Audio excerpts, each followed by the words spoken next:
10 أيام بدأت تذهب أدراج الرياح، إذ أطلت وزارة الخارجية السورية اليوم لتؤكد أن الحديث عن سحب القوات السورية من المدن في 10 من نيسان تفسير خاطئ، وأوضحت أن الجيش لن ينسحب من المدن من دون ضمانات مكتوبة يقدمها مفد الأمم المتحدة والجامعة العربية كوفي أنان حول قبول الجماعات الإرهابية المسلحة وقف العنف بكل أشكاله واستعدادها لتسليم أسلحتها لبسط سلطة الدولة على كل الأراضي السورية.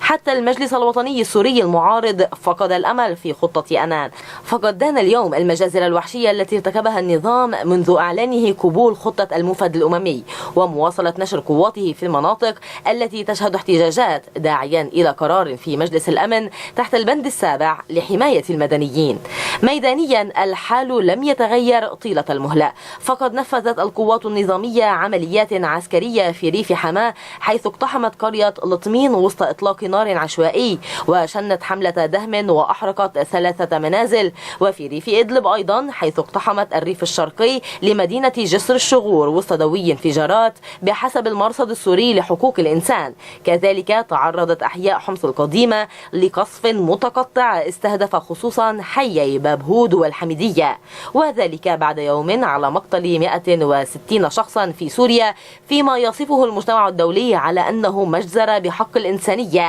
بسبب أعمال العنف المتنقلة في شتى المحافظات السورية المضطربة.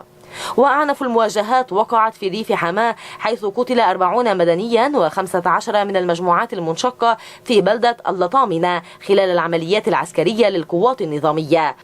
وتنقلت أعمال العنف من ريف حماة الشمالي إلى حمص وصولا إلى ريف حلب وجنوبا في درعا.